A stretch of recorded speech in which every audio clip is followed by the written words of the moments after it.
right, I think we'll get started. Hey everybody, I'm Justin Miller. Thanks for coming. I'd like to do a talk called Learning from iOS Animations.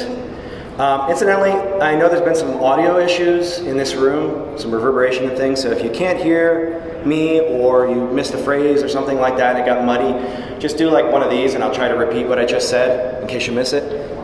I think this room has been having the worst of the problems, so just in case that's an issue. So just as a quick overview of the talk, I kind of wanted to read what I wrote up as the abstract when I was proposing the talk. The animation foundations in iOS are well-designed, intuitive, and powerful. What can we learn about how they are built, the capabilities that they give, and the assumptions that they are built upon that we can bring to our own software design? Basically, my premise here is good API design is important for our teammates, for possibly customers if we build libraries or work on open source projects for other people, and it's especially important for our future selves, even in one-person operations, because the longer you work in software, the more you will realize that things that you wrote in the past are as foreign to you as things that other people have written. And so good API design can help combat that. Quick personal introduction. I've been programming for work for about 20 years. Most of that time has been mostly involved with Apple technology, so I started on the Mac. My progression through languages is kind of from this point of view, so not a lot of real functional programming stuff. Just by way of orientation. Also, if you consider Bash a language, I did a lot of stuff with that, so, and still do. I've been both an app builder and a tool builder, and I've always kind of admired Apple's API design and used it as a model for my own work and things that I've designed for myself or for other folks. And most recently, I was at Mapbox, where I built the early and mid-level progression of the company, SDKs, and then later on worked in a larger team with a lot of excellent folks on those tools. But I recently left there as of this summer. I'm working on independent projects. So I still reference a lot of Mapbox examples. I was there for 7 years. I spent a lot of time working on developer tools. And also Mapbox was my first gig working on tools, SDKs for developers. So that informs a lot of my thinking on this. Just a quick example of some of the stuff that I was working on there from an animation point of view that had me thinking more recently about animations. This is kind of a timeline overview of buildings being built. This is kind of a more satellite imagery oriented retrace of a hike done over satellite photographic imagery and then kind of a gamified progression along the way with it. So that's some of the more recent kind of animation stuff that I've worked on, and I wanted to bring things back to the roots of core animation, the framework that Apple made. But before I do that, I want to set a little bit of groundwork, and I kind of want to look at this from the direction of what was the context of what Apple needed to design for when they originally designed core animation, and where's the history that brought them to that point.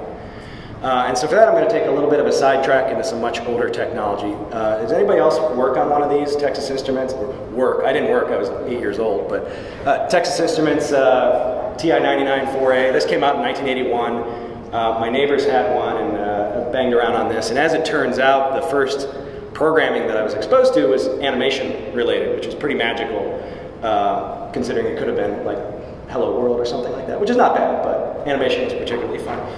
So this is an example that came with the introduction called Mr. Bojangles, and I looked up a bit about where that name came from. You probably heard the name Bojangles before in reference to dancing.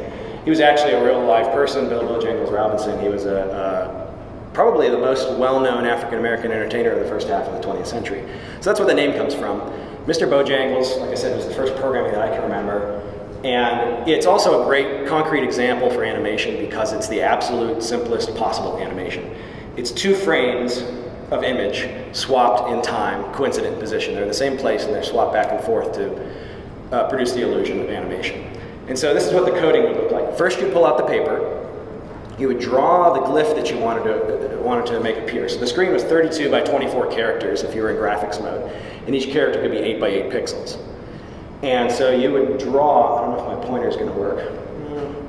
It's all right. Anyway, you would draw ones and blank spaces for which dots you wanted to be filled in for the frame, and then you would go across and code each of those as 2 hexadecimal characters and then string that together at the bottom into a string that represented that 64 pixel glyph.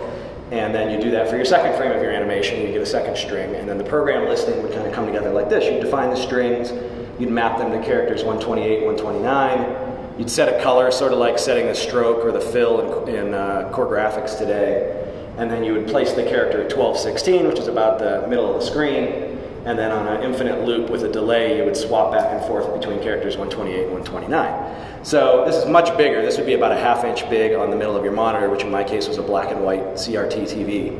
And it would go back and forth like this infinitely until you, I think it was still Control-C back then to break the application, to quit the application. So there's the listing. And I admit, it's a huge leap of multiple decades between something like this and core animation, but I thought it was fun to look at, to think about what the basic root of an animation is. And animations are communication. I originally put this talk together in the spring. I got invited to a talk in Istanbul, Turkey. And so I want to kind of leverage my investment in learning a little bit of Turkish for this next bit, which was that you can say something like hello friends, or you can say something like merhaba arkadaşlar. It's two ways of saying the same thing. It's a form of communication. And similarly, in our interfaces, we can tell the user that something happened with text or in a more blatant way. Like, hey, a new row, it's cut off a little bit, but it says new row. A new row appeared here, but something we're more used to is using communication for a sense of, using animation for a sense of subtlety to slide something in, and in a very subtle way, introduce and trigger to the user that something new has happened. So getting to the specifics of iOS, the iOS animation platform, as we probably all know, has very high animation performance and an obsession with, used to be 60 frames per second, now we're talking 120 frames per second, which puts the pressure on your per frame draw time now down from 16 milliseconds. But it's a super mature animation API, and it came out originally for the Mac, but it was there for the start for iOS or the iPhone OS, because that's in fact what it was designed for. And animations are pervasive throughout the system. So you might even not notice many places that they happen, but they're used throughout the base OS to give a sense of place and context and movement. So something we've all seen, navigation controllers, pushing something like a table view. We've seen this and seen it a billion times every day, all day. But if you look at it in slow-mo, there's actually a lot of things going on here. There's a fade animation happening between the title and the first frame, and the color and the placement of it going into the top left for the back button. And then there's also, so there's a little bit of movement, there's a little bit of fading. I think this will loop, should loop back through here. Hopefully, yeah. So going back through, this is in slow-mo, you can see a number of things are happening, not just what we think of in our heads, which is the whole view is just moving over. There's a number of animation things that are coming together. Something else you can do to indicate motion or activity. Your smartphone, perhaps we don't all use it for this very much, but occasionally we make phone calls. There's not a whole lot to display of what's going on, particularly when you're out of the primary application. It's just voice and microphone and speaker activity, but there's a simple fade animation in and out to give this sense of motion or activity. Motion, we're progressing through time in a phone call, instead of just a simple timer which might be missed. And then something I like to call softening routines. Something that we also all see many times per day is the notification badge, in this example up in the top left on messages. And if you look at that up close, it's actually an animation too. It doesn't just appear like you think it would. It animates in size. It animates in the opacity of the one, or whatever the number is. And it animates over time as it comes in. So it's very subtle, but it's something that helps the interface feel a little more organic. So again, the specifics of iOS animation, core animation, came out in 10.5, Leopard days, 2007, so I guess 10 years now, via the iPhone team, which was secret at that time. If you remember, they had to delay WWDC as a result of pulling resources over. But at its base, it uses what's called an implicit animation model, where you don't have to build animation objects or animations as things in code, and interpolation is handled automatically. So to take a look at how this works at its base level, and I realize these days most people use the later added, higher level stuff, UI view, animation blocks and things like that, but I want to keep it at the core animation CA level and put it in the context of when this API was new and when this API was conceived from its beginning. And it was the first sort of high-level animation library for the platform. And for me, it was one of the more remarkable APIs I've ever seen debut, and so it's the reason I want to kind of pull it apart. But as you all know, the visual building block of elements on the screen is the view. View can contain anything. Views are backed by layers, in our case, CA layer. And this, you don't really have to care about this, but it's more or less their bitmap representation, or a way of getting at their bitmap representation of their contents. And core animation animates changes to layer properties by default. So if we look at that at a base level, it might look like this. I'm changing the opacity on the yellow layers, and I'll show you the code in a second, but they are fading in over a small amount of time, or fading out when they disappear. And what the code for this looks like is creating, in this case I'm creating a yellow circle, creating a layer, I'm setting its size and location, I'm making it yellow, I'm changing its corner radius to half of its width, so it goes from square to an actual circle, really big round corners. Its opacity initially is 0, it's invisible, and then I set it up in the hierarchy, and then later on I toggle it back and forth between 0 and 1. But there's nothing going on here about animation. There's no animation being created, there's no duration being specified, it's just happening.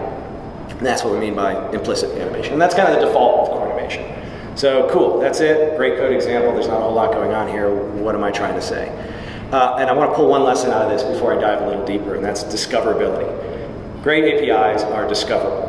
And you can enhance discoverability in APIs by piggybacking on things you're doing in nearby APIs or nearby parts of an application if you're thinking about it from a user interface point of view. Here we're changing the property of a layer, in this case the opacity, and we're piggybacking on that to deliver implicit animation API. And so, as the case they did here, you consider opting into a certain behavior by default as a way of making the API discoverable. So take this practically, if you build SDKs or build tools for developers or other folks on your team, you can think about the initial database seed, if you have a database, as a way to get it off the ground very quickly and understand its operation instead of it just lying there with an empty schema. Very simple thing you can do to enhance the discoverability of how the API is supposed to work. Or if you build a widget or a UI component, think about the default background color. On the one hand, you may want to take the conservative route and make it look really good by default and fit right into most applications. Depends on the nature of the widget. But you may want to make the background colors or configurable elements a little out of the norm so that it encourages the user to understand what is changeable about your API. And you can think of this also as a first-run demo for a library or your sample code. What exists, what ships with the SDK, what is referenced in the class as a way to understand how it works. And if you do applications, which probably more of us do, you can think of what's the default populated data in the app if it's an app that manages user data. Is it empty or does it come with something? I'll show you a really great concrete example of this. You can also think about partially hidden content to encourage gestures, something that's just out of view, or something that playfully teases itself into view so you can understand which direction it's supposed to move or that it is movable. So a great concrete example that I love of discoverability is this great app called Slopes. And it is an app for tracking when you're out skiing on ski slopes. It takes down the geodata for you. It can associate photos from your skiing. And by default, one of the screens you get when you launch the application looks like this. And the part that I want to highlight is play with a sample activity. And this is a stroke of genius in my opinion. So when you touch that button on first launch, you get a super rich, filled, pre-populated data set, which in this case has photos of a ski run. It has 18 different ski runs, totaling over 24 miles. And it's got all the kind of data and examples of how the widgets work when the application is well used. Including geodata and maps to place things on. But one of the great things that you get to see with this, and this is like your second or third tap after having downloaded the application, is an example of a 3D playback of your run. So you can see its actual elevation change over time. So cool, this is a whiz-bang feature, this is great. But consider the fact that if you had not thought about discoverability of the feature, the user would not have seen any of this until after they've downloaded your application and gone on their first trip and remembered to hit the record button and remembered to check it out when they got home and were tired. Whereas this can really give them a sense of attachment to the application the minute after they've downloaded it. It's a great example of discoverability. Moving on from discoverability, there's a lot more, moving on from implicit animations as well, there's a lot more to core animation, as many of us know. There's explicit animations, creating and attaching animations, one or more animations to what we're doing. There's complex animation building blocks, different configurability to things like the timing curve, or the duration, or delay, or coordination, or completion handlers. There are keyframe animations. Maybe you want to move from point A to point B, but you want to do it across a very specific path, or you want to change between two states of the look of a particular element, and you want to do it in a very specific way. So you want to provide the intermediary interpolated frames. There's custom properties, things beyond opacity, or position, or bounds, or corner radius that you can add. There's per property runtime checks for actions. Maybe you want a particular animation to take effect. You want it to be queried at runtime and otherwise look at what else is going on in the system or where they just came from to decide whether you want to apply an animation or not. There's replicated layers, a CA replicator layer, where you can take an effect and scale it out over time with slight changes, for example, to kind of have a ripple effect of many things. And yes, I'm intentionally bombarding you with bullet points right here. Nested transactions. You can have transactions that kick off at different stage times. Transitions between views and layers. We've talked about property changes within the context of a layer, but what if we want to change from one layer to another and have that animate? All of these things are possible with core animation. And the lesson to draw here is flexibility. Flexibility allows you to do many more things. It makes it flexible. It makes a flexible API. It allows for uses beyond the primary use case, which is just simply animating property changes. But it doesn't bog down that primary use case. Nothing I just had up there affects the first example of implicit animation. So it's a super flexible API. And here's a concrete example of it, doing an explicit animation. So instead of just changing the opacity of something and getting a certain delay or duration or timing curve, which I'll talk again about in a little bit, we can construct an animation object specifically. And you're able to customize the individual parameters. So a code example looks something like this.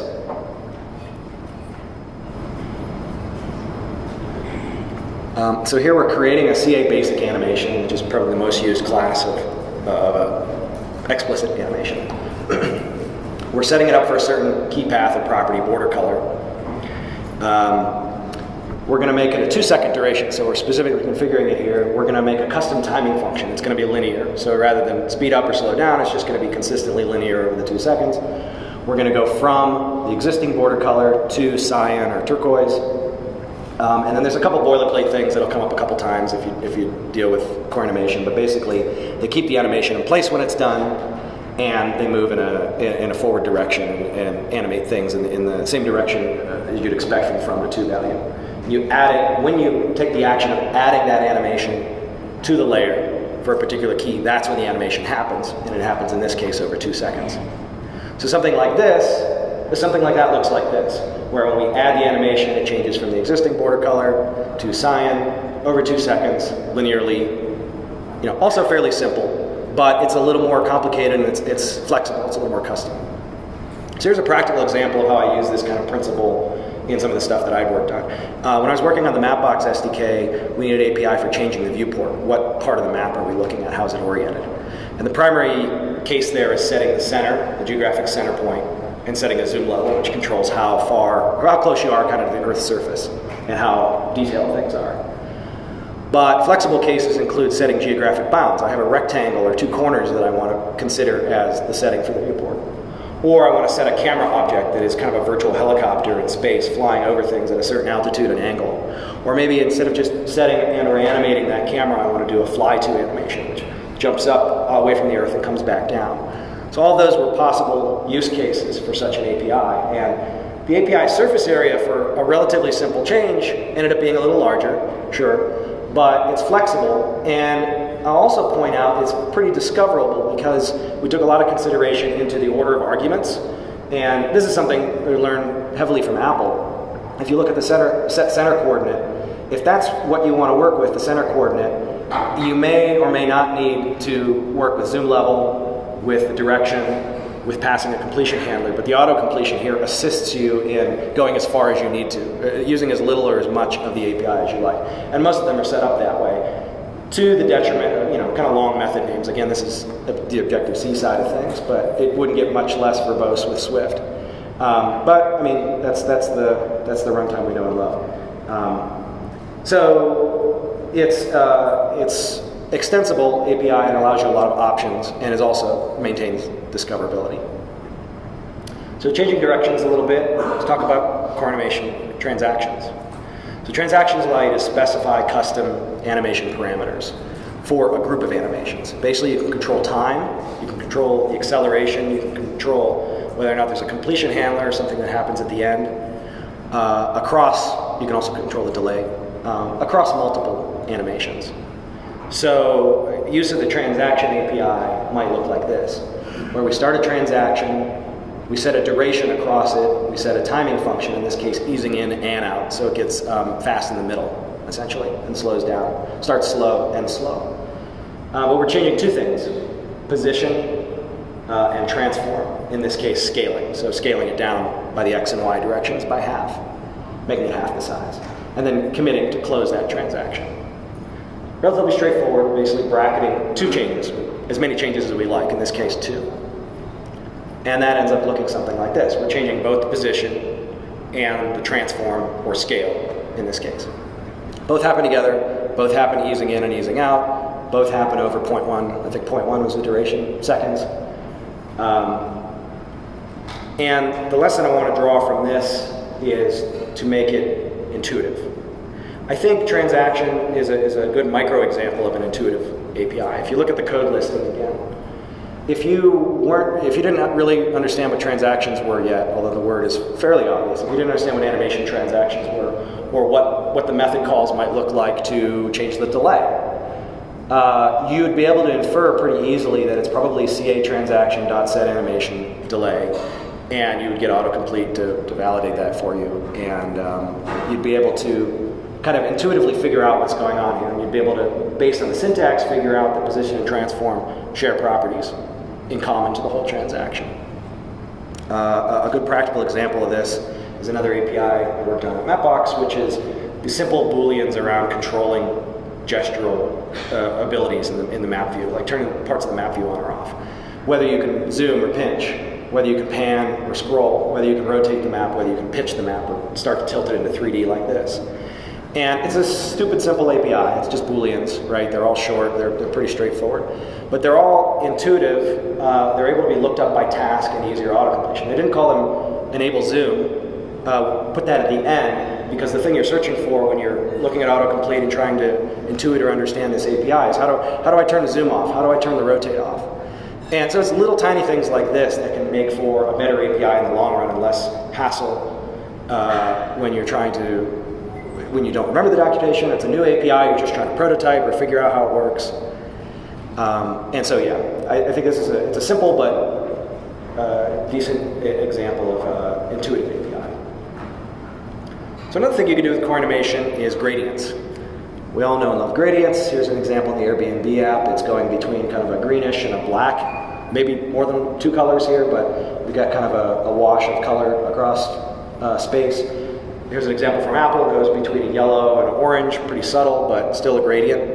In this case, in a radial direction, I believe, or maybe it's linear along the curve. And we did this with micro things at Mapbox too. The little direction arrow immediately above the center, it just kind of fades out into a cone out in front of the user.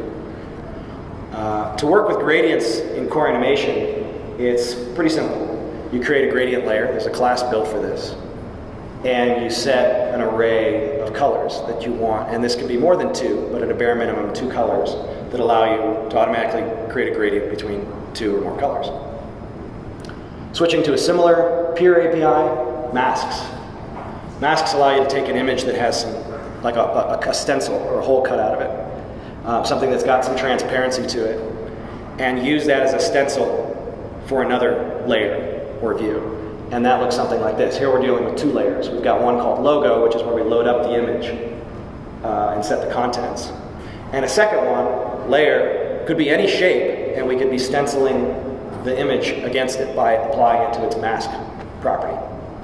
And you put those 2 together, and you're able to get a stencil or a cutout mask element.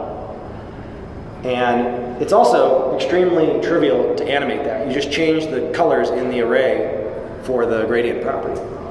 And by cycling those through 2 colors, it actually takes care of the animation for you as well. So this is a heck of a lot of stuff going on under the hood for what you can do and the types of effects you can create.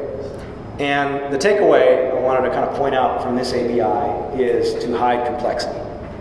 It's useful to provide complex things that empower your users to do things they didn't think were possible or thought were going to be a huge headache. And granted, not all these APIs are perfect, and we often bang our head against the wall, the subtleties of these APIs. But this, at a broad level, doing masks, doing gradients is a fair amount of lifting, and this is like two lines of code examples here. So in hiding complexity, we use the mask property to set a mask. We set the colors property on a gradient layer to set gradient colors. And the complexity of drawing and animating is hidden, both the stenciling and the transition, the gradual transition. So here's another practical example from something we did at Mapbox, which was a property called meters per point at latitude. And this is kind of an arcane subtlety of working with maps, but the Earth is a sphere. Actually, it's not even a sphere, it's an oblate spheroid. It's complicated shape. We put it in a square. That's what we do with maps on smartphones. And as an artifact of that, the amount of distance that is under your finger depends on what latitude you're at, how far north or south you are on the globe. This is something the user should not have to care about. All they really care about is, I want to stick something on the map that covers 50 meters, how many pixels wide does it need to be, or vice versa. And a bad example, so this allows you to simply get out how many meters are here. You would pass the latitude, you pass the latitude of the center of the map, for example, or the latitude of the point that I'm adding, or where I'm drawing my view or my layer. A bad example would be something a little lower level to appease GIS or geo folks, which would be nerdy and fun if you're really into maps, and that's providing the world, the planet width in meters, or the pixel width in meters, the pixel width at certain latitudes, instead of just giving you what you need at a point in time. And so this is something we tried to hide complexity with. It's a fact of life of dealing with maps, but it was a way of thinking of things at a little bit higher level and not having the user to have to care that the Earth is mostly round. So another piece in core animation is spring animations. So this is a little GIF I found. Spring's the green thing, of course, and what that looks like as a function of time is a gradually dampening or decreasing offset. So doing an animation that behaves like this, behaves like a physical spring, as you might expect, is pretty trivial in core animation. We have a class for it, CA Spring Animation. It's useful for more organic feeling interfaces. It feels like the physical world. It's not just pixels that are two-dimensional on a piece of glass. It feels like three-dimensional real-world things with weight and physicality to them. So an example of how you could use this is an animation. This is animating corner radius from 0 to half the width of the layer, which makes it a circle. And so instead of just changing it or changing it over time, change it with a spring animation, which gives a kind of bounce to it. The code looks something like this. Create the spring. This, again, is an explicit animation. We set the damping property, which is a property of springs. The duration, this one's kind of long compared to some of the other ones, but you can see it kind of works, because once it gets towards the end, it's barely moving at all. So we need kind of a long tail of time here to get the right effect. Change the from and to value, the little boilerplate stuff, and we add it, and that animates the corner radius in a springful way. And springful, that's not a word. Makes it springy. And so my takeaway here is make APIs fun. Or try to make APIs fun where appropriate. Core animation as a whole has a kind of playfulness to it. A lot of Apple's APIs do, but I think core animation really does, and really did when it debuted in a way that was striking. It reflects the potential for playful interactions in your apps. And I will admit, you don't have to dress up animations very much. That's one of the more fun things you can do when you're programming compared to dispatch queues, lock contention, string encoding, stuff like that. But where possible, I think, especially if you're building libraries for third parties, it doesn't have to be, you don't have to be side-splitting hilarity in your API or your comments, but just to think about it in a playful way that encourages experimentation is a fun way to think about designing APIs. Another thing I'd like to draw from core animation is make APIs unsurprising. This one's important. This involves some feelings and emotions and empathy for your user. Making APIs unsurprising, consider, for example, if the implicit animation, the first one I showed with the yellow circles, if it happened but the default duration was 0 seconds instead of 0.25 seconds, it doesn't make sense. It is surprising. you would not actually see the animation happening despite it existing and being constructed for you. It's also inefficient, but it's a surprising API. I like to stand by, go by this kind of rule, the principle of least astonishment. If a necessary feature has a high astonishment factor, it may be necessary to redesign the feature. So here's kind of the quintessential textbook example of a surprising API. If you've got a list or an array or some sort of collection that you're working on, and you had an add or insert element, add or insert method, something that's meant to insert things into this collection, and it also sorts or resorts the collection. Unless you strategically name it as add and resort or add sorted or something like that, this is a surprising API. And it's also going to be detrimental, especially if you consider a situation like a tight loop where somebody's doing this repeatedly and they're performing a sort they don't even know about. It could be convenient for certain circumstances, but the words add and insert don't imply any sort of sort, and that's a surprising API. You should try to consider what is least surprising to the user rather than the expected behavior given knowledge of the inner workings. I'll read that again. Consider what is least surprising to the user rather than expected behavior given knowledge of inner workings. You built the API, either for yourself, your teammates, for your customers. You decided what was public and what was private. Forget that you know the private stuff. Look at the public stuff and think about what of that is surprising and what of that is going to throw a curveball on the users of that API. A practical example, this is a simple visualization, something that came up when we were working on, when I was at Mapbox and we were working on the viewport stuff, was setting the direction, which is essentially what direction is up on the map, what direction is at the top of the screen. Generally north, but you can rotate it, you can do it in the animated way. As it turns out, it's kind of a one-line, once you've built the lower level engine for this, the easiest way to do it is subtract the two angle, subtract the angle, see how far off from north they are, and animate back to the angle that they want. But by default, that would always do it in a clockwise direction. Clockwise or counterclockwise, I can't remember, but it always does it in the same direction. And that is surprising. If you're over here and you want to go back to north, you go this way. If you're over here and you want to go back to north, you go this way. You don't go all the way around. That's a surprising API, and the kind of thing that produces an edge case that might not be tested in development of the app, but then the user puts that out there, and the customer puts that out there, and their users are like, "Why does it do that spinny thing when I hit the button?" It's a surprising API, and it's a very subtle change and something you can consider. This also speaks a little bit to testing and making sure you're not surprised by the way your APIs work, but I don't dive too much into testing in this talk. Lesson 7, extensibility. So I talked about flexibility early on, allowing you to do many different things with APIs while not obscuring the original use case. Extensibility is empowering your users in a different way, allowing them to extend things to their own needs, beyond your initial intentions, beyond things that you would have imagined when you first designed your API. And as an example of this, core animation supports custom properties. So this is not just the properties that are built in, like opacity or position or corner radius or mask or those things. You can build any kind of property you want, including non-visual properties, which is kind of mind-blowing when you think about it. The layer, which is at its fundamental thing, a visual element, you could actually animate. I've used CA layer to animate volume changes in audio before. I'm going to show you a visual example, but it's a thing you can do. You can leverage the interpolation that happens automatically and the callbacks and property observation. It's super extensible. So here's the most code I'm going to throw at you at once. It's a little class I'm going to call progress layer. It's a subclass of CA layer.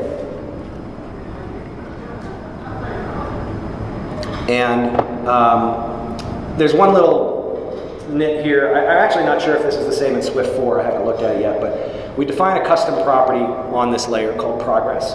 I had to do @NSManaged on it in order to get observation working properly. I think this may have changed with Swift 4 and some of the Objective-C compatibility stuff, but kind of ignore that for now. That's a dirty little tidbit on this code. But essentially I'm defining a progress property, which isn't inherently visual until you give it a visual manifestation. It's going to be a float. It's going to be between 0 and 1. Are we 0% complete? Are we 100% complete?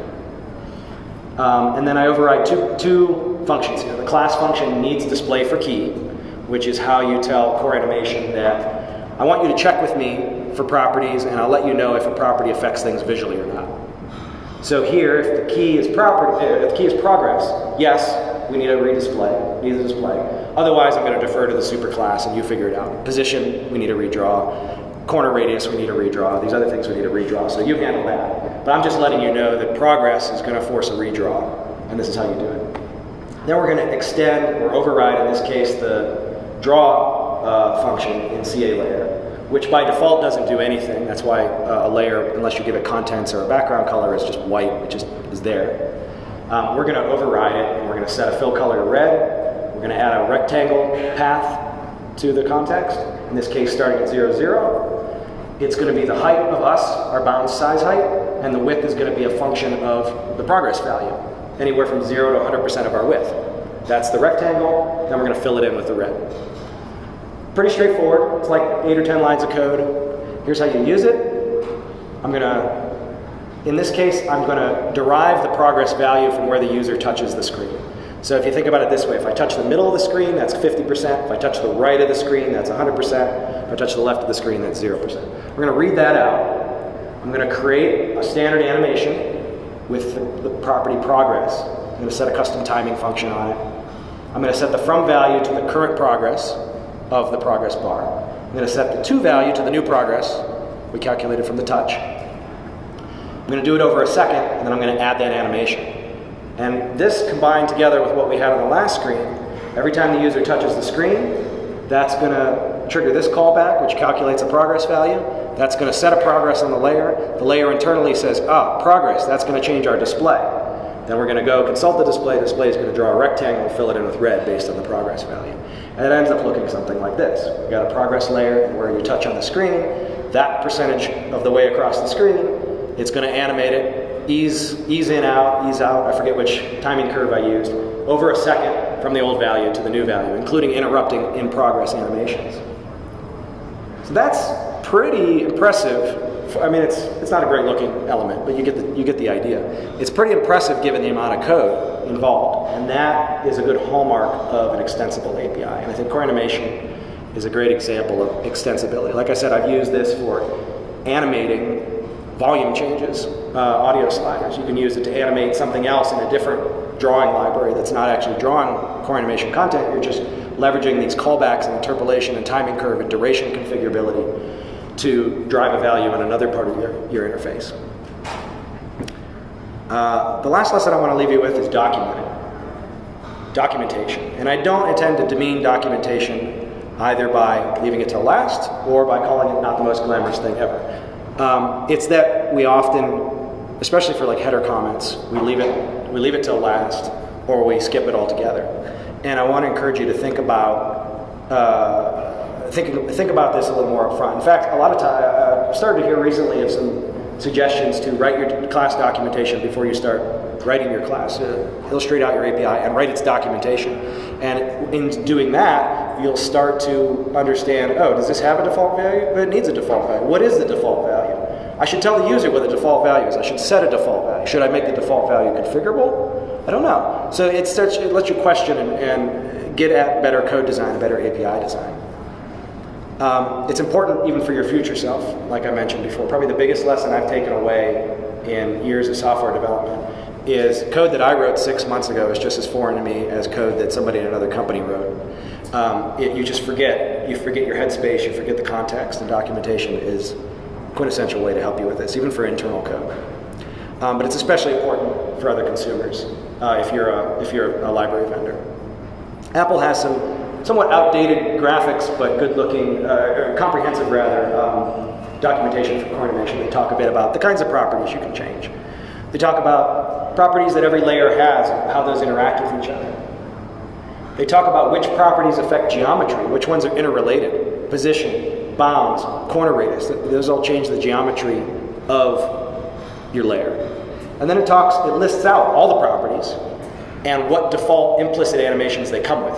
For the most part, they come with uses the default implied CA basic animation object described in table B2. B2, I can't quite make that up. So there's a bunch of them. Some of them have, they don't follow the default case. They're a little bit different. And then it defines what is that default implied basic animation. Here's table B2. Oh, it's 0.25 seconds. That's where I got that number from. And it's the duration of the current, the duration of the current transaction. And so this this is what's built in by default. Or sorry, I should say table B3 here, the fade of 0.25 seconds. That's what we saw with yellow circles in the first example. So great, documentation, cool. This seems like a lot of work. There's some good practical doc tools. You may or may not know about these. There's two that I've had a lot of experience with. One, probably the most common these days, is Jazzy, which is put out by Realm, but it's open source, and they're great about taking contributions. It uses Clang and SourceKit and the abstract syntax tree representation of your code. Essentially, it uses Apple's Clang technology to understand the structure of your code, to understand which properties you have, what they're called, which functions you have, what their argument names are, so that if you document them according to a standard in your header comments, it will structure everything properly and build a good-looking documentation page that looks a lot like Apple's. It's in active development. Like I said, they're great about taking pull requests. It's really high quality. One we used before, one I used before Jazzy was AppleDoc, which is a little older.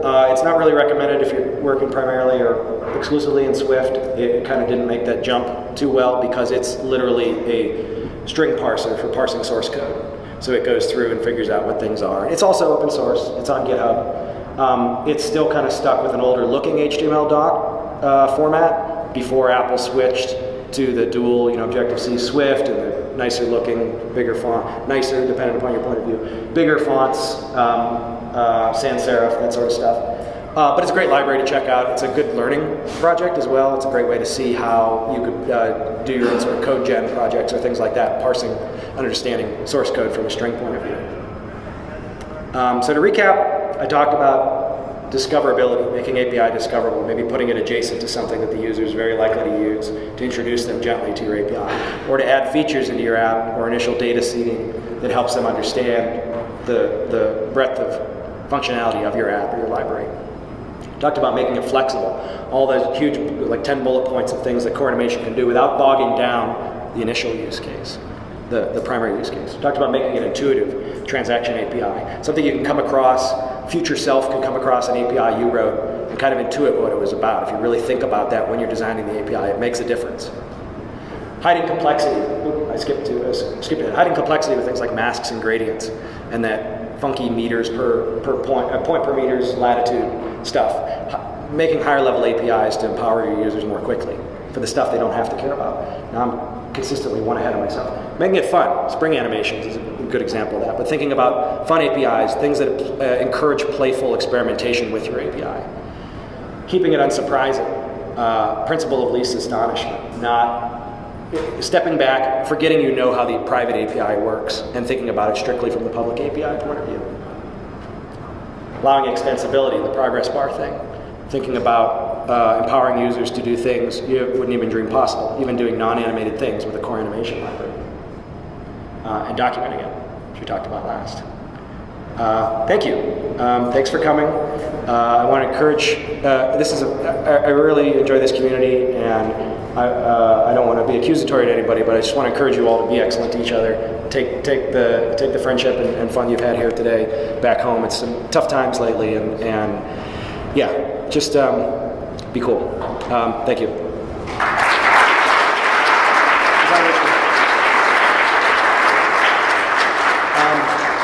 I'm becoming a believer in QR codes. This is from WeChat. After I went to China, I started using WeChat. That's all that will get you, but if you use it, feel free to scan. Otherwise, those are the best ways to reach me.